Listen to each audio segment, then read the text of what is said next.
watermelon stuck. That could have been my brain. Yeah, it would have been bad.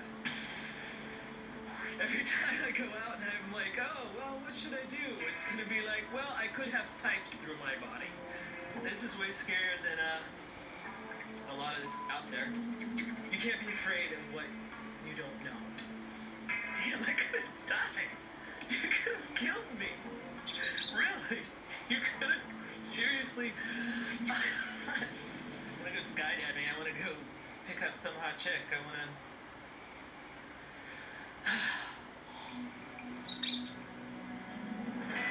I'm hoping that William's decision to fall into the pit will help him conquer his fear of the unknown. You might wonder how he knew to choose the correct one. Was it a conscious choice? From the minute that William arrived, I began to implant the number 3 into his subconscious. Oh, you never get here. Give it 3 hours. This continued throughout my explanation of the experiment. It'll be a completely free choice. And as I said, this will be a completely free choice. Now, as I said, this will be a completely free choice. I told William 3 times he had a free choice, and I even stumbled on the word free, so it almost sounded like 3. Completely free choice. These subconscious nudges compelled him to choose pit number 3. While the contents of the pit were determined well before William's arrival, rest assured that William was never in any danger. Had he not chosen pit number 3, the demonstration would have ended there. I feel pretty good. I don't know. I feel like I could go do anything. I met William at a bar and challenged him to approach a total stranger that he found attractive. Here's what happened. Hi. Sorry to butt in. How's it going? Hi. Good, how are you? I'm doing okay. What's your name? Annika.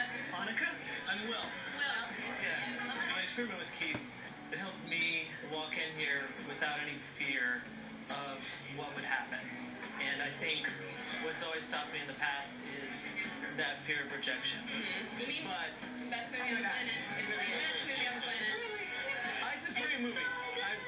We need to expose you to a few more movie options. When I first met Will, he seemed pretty enthusiastic. It made me want to talk to him more because he seemed really enthusiastic about talking to me, which made me excited back. So it was kind of nice. Would you like to see a movie with me? Okay. Deal. Okay. Awesome. Having that confidence when you walk into a situation, I think, obviously worked. I'm excited to go out on a date with William. I think he was confident enough, but also sweet and endearing at the same time. It was nice meeting you. It's nice to meet you too. I'll see you guys around. I feel great right now. That kind of confidence is what everybody wants. So, I've taught you some mentalism techniques, including reading body signals, how to draw someone's focus, and how to hack into their mind. Your reading tall is right here. 6'2"? Yes? Really? It turns out the single greatest secret to seduction has nothing to do with these skills. You got like a lot of untapped potential, and you feel that about yourself as well. Like you haven't really. I love you. This is great. William found his mojo through confidence alone, which he never would have achieved without taking that plunge into the unknown. Make the biggest decision of your life and fall into the unknown. As a mentalist, I know the power of the human mind, and now William knows the power of his as well. All this happened within like a 5-minute conversation. Yep. And there's no way. 6'2"? Yes. Really? Yes. Think of a flower? Am I dreaming? William, this is your final decision. Make the biggest decision of your life and fall into the unknown.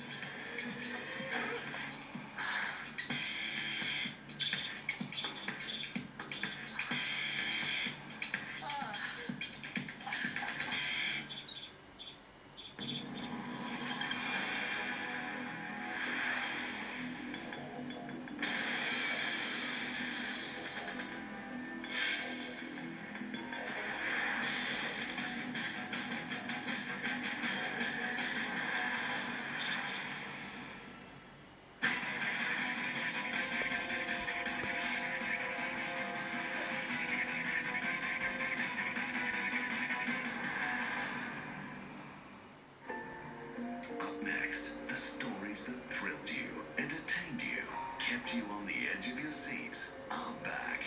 Relive Best of Discovery 2011, coming up next.